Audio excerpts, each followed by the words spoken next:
이제 암 수술하고 치료를 하고 나서는 절대 한약을 먹지 말라는 말씀을 많이 하세요. 한약이라는 좀 약성이 강한 산에서 나는 산나물과 같은 거거든요. 특히 이제 강력한 항산화 작용이 있는 약으로서 이제 제가 추천을 드린다면,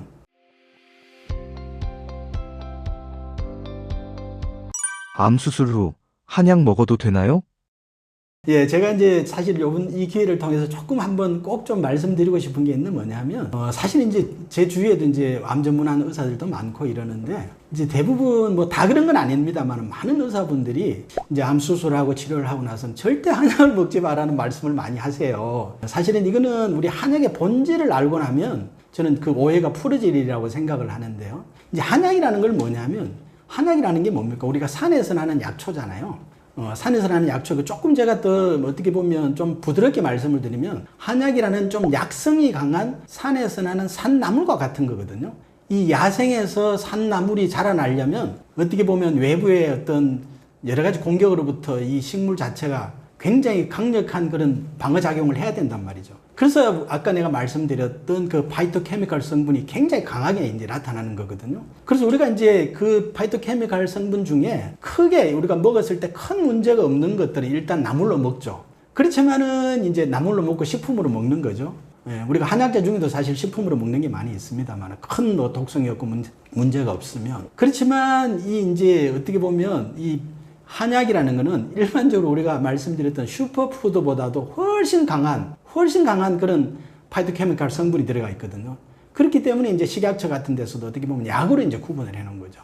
그래서 약으로 구분해 놨고, 그러면 어떻게 보면 우리가 항산화 식품이라든지, 아까 내가 산나물이라는 표현을 썼습니다만은, 어떻게 보면 암 환자들이 좋은 산나물을 먹고 암을 극복하는 경우도 많거든요. 어떻게 보면 시한부 또 어떻게 보면 선고를 받고 더 이상 수술도 할 수 없는 상황에서 산으로 들어가서 맑은 공기 새고, 또 산에서 나는 그런 자연의 어떤 나물이라 이런 걸 길러서 채취해서 먹고 이러면서 사실은 암을 극복하는 경우도 우리가 TV 같은 걸 통해서 많이 볼 수가 있잖아요. 예, 마찬가지로 이제 사실은 그런 나물보다는 좀 더 어떤 강한 그런 성분을 가지고 있기 때문에 전문가 우리 한의사의 어떤 정확한 그 사람의 몸에 맞는, 왜냐하면 이 파이토케미칼도 작용들이 다 다르거든요. 그래서 그 사람한테 필요한 이 파이토케미칼을 처방하는 게 어떻게 보면 한약을 처방하는 거예요. 어떻게 보면 좀 한약에 대한 오해를, 어떻게 보면 슈퍼푸드보다 강한 그런 항산화 성분을 가지고 있는 어떤 그런 그 약재가 바로 한약이다, 이렇게 조금 이해를 해 주시면 좋겠고요. 그 다음에 이제 우리가 대표적으로 제가 조금 소개를 드리면, 우리 한방에서 암 치료제로 특히 이제 강력한 항산화 작용이 있는 약으로서 이제 제가 추천을 드린다면, 대표적인 걸 하나를 제가 드린다면 온나물을 좀 드리고 싶어요. 이 오체에 대한 거는 사실은 많은 연구 논문도 나왔고, 또 사실은 우리 한의계에서도 이걸 나름대로 오체를 주요 성분을 추출해서 이제 건칠단이라는 그런 이제 이름을 붙여서 암 환자들한테 처방을 굉장히 많이 하고 있는데, 이 대표적으로 이제 오체 작용은 피를 맑게 하는 작용이죠. 여기에는 뭐 아주 좋은 그런 플라보노이드, 지금 얘기하는 파이토케미칼의 어떤 플라보노이드 성분이 많고요. 한데 이제 문제는 뭐냐면, 이 파이토케미칼 중에 독성이 있는 것도 있다는 거죠. 그게 이제 바로 대표적으로 우르시올이거든요. 이 온나무 속에는 이 페놀의 어떤 기로 구성이 된 우르시올이라는 게 있어요. 그래서 이거를 이제 대부분 이제 끓이게 되면 이 페놀의 벤젠 고리가 끊어지면서 사실은 이제 날아가면서 이제 옷이 좀 해독이 되긴 하는데, 그래도 이제 위험하죠. 왜냐하면 옷에 이 예민한 사람들은 굉장히 이 아나필락틱 샥이라고 그래서 강력한 그런 그 알러지 반응을 나타낼 수가 있거든요. 그래서 이제 반드시 이제 이거는 사실 전문가의 처방을 받는 게 좋은데, 뭐 정 또 이제 그 한 경우는 옷 성분 중에 우리가 옷당용으로 나오는 이제 그런 뭐 옷물 같은 것도 있긴 해요. 이제 약성이 강하지는 않지만 이제 그런 것들도 뭐 일반적으로 가정에서 한번 복용을 해볼 수는 있지만은요. 어쨌든 좀 주의를 하는 게 좋겠다. 그렇지만 한방에서 대표적으로 피를 맑게 하고 항암 효과가 있는 것은 온나물을 제가 좀 추천을 해드리고 싶다라는 말씀을 드리고, 그 다음에 이제 두 번째는 이 침의 일종인데요. 여러분들 벌침이라고 얘기 들어보셨죠? 이 벌침 이제 우리 한의학에서는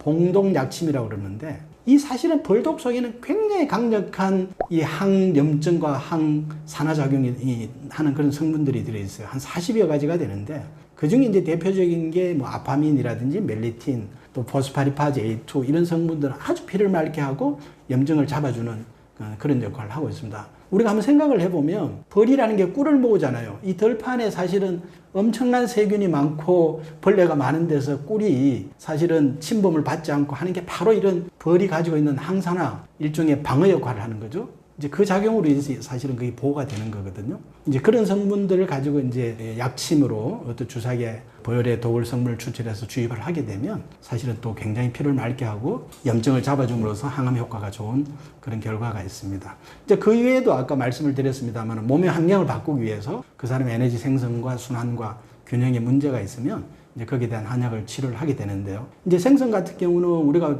생명 활동에 필요한 에너지를 만드는 기능인데 이게 평소에 이제 소화장애가 있고 평소에 부모로부터 물려받을 때 위기능도 약하고 또 음식을 먹으면 뭐 쉽게 체하고 소화되고 이러면 음식을 많이 먹지를 못하거든요. 에너지 생성 기능이 떨어질 수밖에 없죠.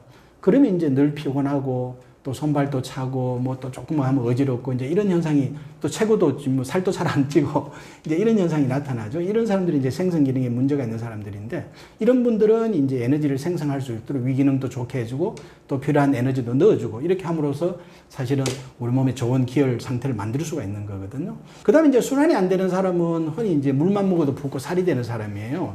뭐 특히 이제 아침에 자고나면 손도 뻑뻑하고 얼굴도 부석부석하고 또 일어나서 한 움직이게 되면 한 30분 지나면 오히려 부기가 좀 빠지면서 또 이제 몸이 정상이 되는데 이제 이런 분들은 쉽게 말하면 순환이 안 되고 음식을 먹었을 때 자꾸 몸에 정체가 되기 때문에 이제 가장 문제가 몸에 체지방이 많아진다는 거죠. 이제 비만이 많이 오거든요. 근데 이제 체지방이 많게 되면 제가 얘기했던 기혈이라는 에너지가 이 체지방의 역할은 뭐냐 하면 기혈이 에너지가 흐르는 어떤 경락이라는 강바닥에 이끼가 끼어 있는 것 같아요. 그러면 당연히 순환이 안 되면서 염증도 생기고 물이 섞고 하겠죠. 그죠? 마찬가지로 이제 이런 분들은 우리가 대사를 항진시켜주고 순환 기능을 좋아지게 해주면 오히려 지방이 빠지고 오히려 몸도 가벼워지고 살도 빠지고 이제 이렇게 이제 변화가 되면서 오히려 몸의 환경이 좋아지는 거거든요.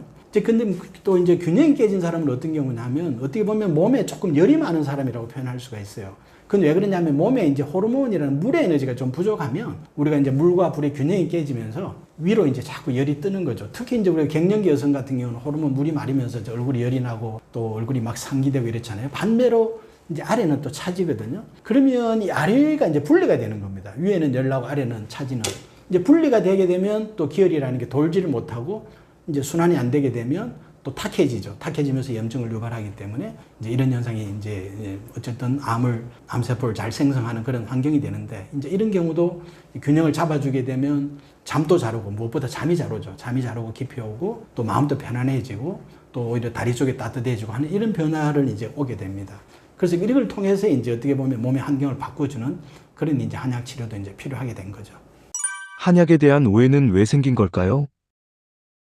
생각할 때는 이제 한약이라 그러면 옛날에 이제 뭐 어떻게 보면 뭐 개소주 같은 또는 뭐 흑염소 이제 이런 것들을 이제 하는 거거든요. 이제 그런 약들은 어떻게 되냐 하면 쉽게 말하면 사람의 체질에 구분하지 않고 흔히 얘기하는 그런 이제 뭐 십전대보탕이나 이제 흔한 그런 약재에다가 이제 하게 되는 경우가 많고요. 또 이제 이런 부분도 있습니다. 과거에 우리가 좀 힘들 때 피곤하고 힘들면 사실은 간에 문제가 있는 경우가 많은데 이제 그 간의 문제를 찾지 않고 간의 염증을 찾고 기가 딸려서 그런 거에 대해서 이제 보약을 먹는 경우도 옛날에는 좀 있었어요. 그래서 이제 병원에 가서 보약을 먹어도 회복이 안 되고 한약을 먹어도 회복이 안 되니까 병원에 가서 검사를 해보니까 간에 문제가 있다 그러는 거죠. 이제 그래서 오히려 한약을 먹어서 간이 나빠졌다 이렇게 이제 오해를 하는 경우가 있거든요. 이제 이런 걸 사실은 불식시키기 위해서 우리 대학에서도 그렇고 우리 한의계에서 뭐 한의학연구원에서도 그렇고 많은 논문이 있습니다. 절대 한약은 간에 해가 되지 않는다라는 그런 많은 연구 논문들이 이미 뭐 많이 나와 있거든요. 이제 그런 것들을 조금 한번 찾아보고 인식을 하시고 이제 그런 오해를 좀 풀었으면 좋겠다 이런 말씀을 드립니다.